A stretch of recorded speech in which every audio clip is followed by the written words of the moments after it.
জনম ৰাজবংশী ৰাজা ৰাজবংশী তেওঁলোকৰ কথালৈ যদি আহোঁ তেতিয়া দেখা যায় এনেকুৱা ধৰণৰ যে তেওঁলোকৰ আচলতে মেৰেজৰ আগতে মিলাইছিলে বাৰু, কিন্তু তেওঁলোকৰ পাৰিবাৰিক জুতিহে কৈ দিছিলে, ফেমিলি যোনজন এষ্ট্ৰলজাৰ আছিলে তেখেতে কৈ দিছিলে যে জনমৰ ষ্ট্ৰং মাংগলিক দোষ আছে, মাংগলিক দোষা আছে, ষ্ট্ৰং মাংগলিক, আৰু মাংগলিক দোষা থকাৰ বাবে ৰাজাও আছিলে বাৰু, কিন্তু তেওঁ লাইট মাংগলিক আছিলে।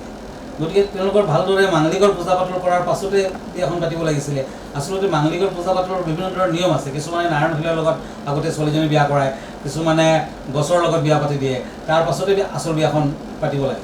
সেইবিলাক ক্ষেত্ৰত তেওঁলোকে অলপ এভইড কৰিছিলে, তেনেকুৱাকৈ জ্যোতিষীয়ে কোৱাৰ পিছতো কামবোৰ কৰা নাই চাগে। সেইবিলাক কাৰণতে তেওঁলোকৰ মাজত মনোমালিন্য হ'ল আৰু আল্টিমেটলি ইমান ডাঙৰ এটা দুখৰ কথা, ইমান ডাঙৰ এটা দুৰ্ঘটনা ঘটি গ'ল, বেকলাক বুলিয়ে ক'ব লাগিব। গতিকে মাংগলিক দুখ যদি থাকে কোনোবা ল'ৰা বা ছোৱালীৰ, বিবাহৰ আগত চাব লাগিব, দুখন পুষ্টি ভালদৰে মিলাই কেনে বিবাহ পাতিব লাগিব, আৰু যদি বিবাহ পাতিবই লাগে থাকে তেতিয়া মাংগলিকৰ প্ৰতিকাৰ কৰিব লাগিব, নতুবা কিন্তু কিছু বেয়া প্ৰভাৱ থাকি যায়। বিশেষকৈ যুদ্ধ বিগ্ৰহৰ কথা আহি যায় দিয়ক। যুদ্ধ বিগ্ৰহ হ'ব পাৰে, আৰু বেছিকৈ যুদ্ধ বিগ্ৰহ লাগিব পাৰে, কিন্তু এটা কথা, বৃহস্পতি এটা ভাল জেগাত আছে, মিথুন ৰাশিত আছে। গতিকে বৃহস্পতিৰ শুভ প্ৰভাৱত একেবাৰে ৱৰ্ল্ড ৱাৰ হৈ যাব সেইটো নহয় বাৰু, কিন্তু তেওঁলোকে যুদ্ধ বিগ্ৰহৰ কথাও থাকে। বিভিন্ন ধৰণৰ অশান্তিবোৰ এতিয়া চলিয়ে থাকিব, টোটেল ইয়াৰটো চলি থাকিব। গতিকে সেইমতে আমি অকণমান বাচি থাকিব লাগিব দিয়ক। গতিকে যেতিয়া জ্যোতিষশাস্ত্ৰ আছে আৰু সেইমতে প্ৰতিকাৰো আছে, সেইমতে প্ৰতিকাৰ কৰিব লাগিব, আৰু তেনেকুৱাকৈ আমি যাব লাগিব। জনম ৰাজবংশী ৰাজা ৰাজবংশী তেওঁলোকৰ কথালৈ যদি আহোঁ তেতিয়া দেখা যায় এনেকুৱা ধৰণৰ যে তেওঁলোকৰ আচলতে মেৰেজৰ আগতে মিলাইছিলে বাৰু, কিন্তু তেওঁলোকৰ পাৰিবাৰিক জুতিহে কৈ দিছিলে, ফেমিলি যোনজন এষ্ট্ৰলজাৰ আছিলে তেখেতে কৈ দিছিলে যে জনমৰ ষ্ট্ৰং মাংগলিক দোষ আছে, মাংগলিক দোষা আছে, ষ্ট্ৰং মাংগলিক, আৰু মাংগলিক দোষা থকাৰ বাবে ৰাজাও আছিলে বাৰু, কিন্তু তেওঁ লাইট মাংগলিক আছিলে।